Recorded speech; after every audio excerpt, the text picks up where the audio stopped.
Ok? Bom, uma outra questão importante que a gente tem aqui é a variação hormonal que acontece, né, no ciclo menstrual. E aí, essa variação é importante porque a gente pode dividir aqui didaticamente o ciclo menstrual em fase folicular, fase lútea e na fase ovulatória. E aí, quando a gente fala, né, de FSH, LH, estradiol e progesterona, a gente já tem aqui uma diferença de valores de referência. Então, a gente pode observar que progesterona, nos primeiros da fase folicular, a gente tem valores menores e na fase lútea, a progesterona está maior. Já o estradiol, no comecinho da fase folicular, ele está menor, depois, da metade da fase folicular para frente, ele aumenta, permanecendo na fase lútea mais elevado. O LH tem um pico aqui durante a ovulação, por isso que muitas vezes se avalia os níveis de LH de uma mulher para saber qual o dia que ela está fértil. Então, o que é importante entender? Esses valores de LH, FSH, estradiol e progesterona, eles já vêm no laboratório separados por fase do ciclo menstrual, tá? Então, isso aí a gente já tem. Você precisa apenas saber qual a fase do ciclo que a mulher estava quando ela fez a coleta. Tá? Para isso, ela vai ter que informar lá no laboratório a fase do ciclo ou o último dia da menstruação para o laboratório conseguir definir isso. Tá? Então, para fazer essa comparação, porque vai dar uma diferença bastante grande. A minha dica é vocês olharem a progesterona aqui, que geralmente está relacionada com a fase folicular. Bom, o que eu trago de novo para vocês? DHEA e androstenediona, né, que são dois hormônios que a gente também avalia, dois precursores, eles também têm uma diferença em relação ao ciclo menstrual. Então, percebam, se a gente olhar aqui, fase folicular e a fase lútea, né, a fase luteal aqui, tanto o DHEA quanto o androstenediona, os valores na fase lútea estão menores em comparação com a fase folicular, tá? Então, lembrar, na primeira metade e na segunda metade. Então, na segunda metade eu vou ter esses valores menores aqui. Por que é importante a gente mostrar essa informação? Esse resultado aqui foi obtido através de um estudo que avaliou atletas, né, olímpicas aí no Mundial de Atletismo. E essas atletas foram avaliadas, elas não estavam usando nenhum tipo de esteroide anabólico, as atletas estavam todas aptas a competir. O que é interessante a gente observar aqui? Um grande número de atletas já não está mais usando o contraceptivo por conta da diminuição dos valores de testosterona que é observada nas usuárias de contraceptivo oral. E o DHEA e a androstenediona, quando avaliados, eles também sofrem essa influência do ciclo circadiano e também da fase do ciclo menstrual. Então, você deve avaliar também o valor de referência lá no laudo não vai estar separado por fase do ciclo. Mas, conhecendo a fase do ciclo, você pode ter em mente que essa variação ali para os valores menores está relacionado com a fase do ciclo. No dia da nossa aula presencial ou da nossa aula ao vivo, a gente vai poder discutir um pouco mais sobre isso aqui. E aí, como citado anteriormente, algumas pessoas, principalmente algumas atletas do sexo feminino, têm optado por deixar de usar o contraceptivo. Isso também tem sido observado na população em geral. As mulheres, de uma maneira geral, têm diminuído o uso dos contraceptivos por problemas relacionados ao risco de trombose e também a diminuição dos valores de testosterona observada nas mulheres que fazem uso de contraceptivo. O que é importante a gente ressaltar aqui?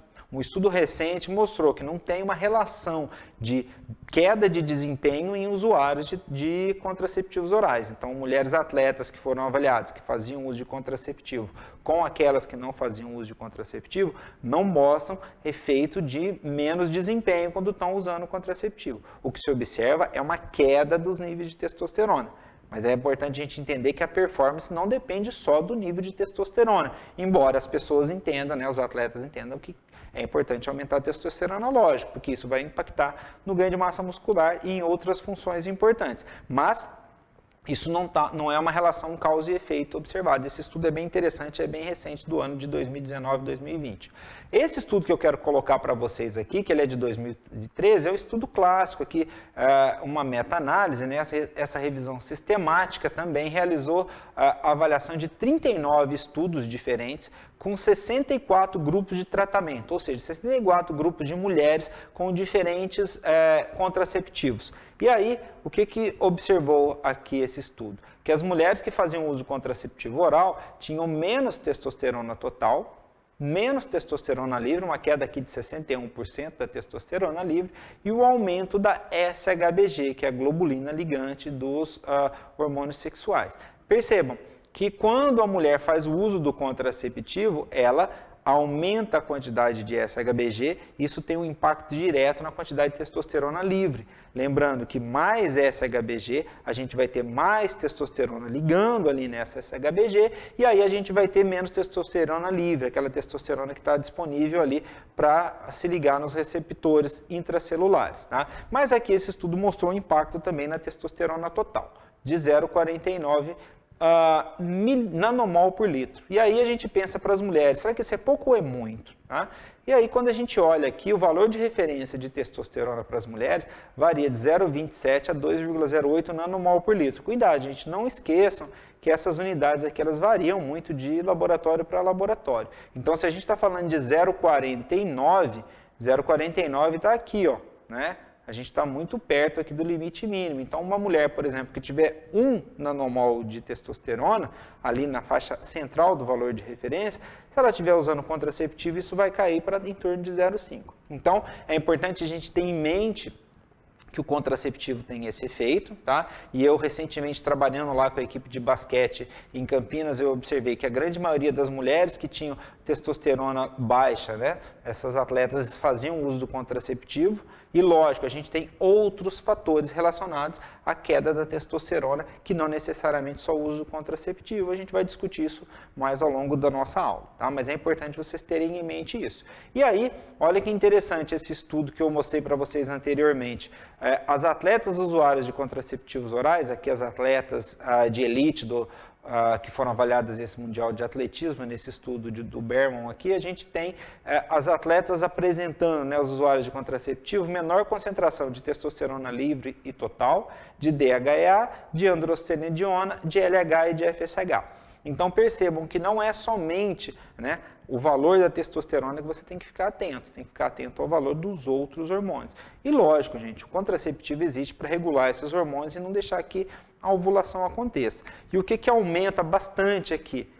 A SHBG. Então, tudo bem que aqui a gente está avaliando o valor de testosterona total, de hormônios totais, mas os hormônios livres, eles também têm uma alteração importante, porque a gente tem o aumento significativo da SHBG, que é aquela proteína de ligação. Tá? Por isso que, olha que interessante, se você avaliar a SHBG de uma mulher que faz uso de contraceptivo oral, a gente vai ter aqui um valor de referência, olha só, de 34 a 226 nanomol. Se a gente olhar uma mulher de 20 a 46 anos, a sua fase fértil aqui, de 18 a 135. Então, percebam que é com quase 100 nanomol por litro aqui de SHBG. E aí eu gostaria de deixar esse slide para você que está assistindo a aula, grave bem isso, depois eu posso disponibilizar esse artigo, porque esse valor de referência aqui ele foi obtido através de um dos métodos mais usados que a gente tem no laboratório. Por que é tão importante isso? Porque se a gente estiver avaliando uma mulher que faz uso de contraceptivo oral, a SHBG dessa mulher vai dar aumentado por conta do uso do contraceptivo. E aí o valor de referência que está lá, ele não está relacionado com isso, né? com o uso do contraceptivo. Agora, é importante entender que outras causas, né, podem promover um aumento do SHBG. A gente vai discutir isso depois quando estiver falando mais de hormônio ao longo da nossa aula.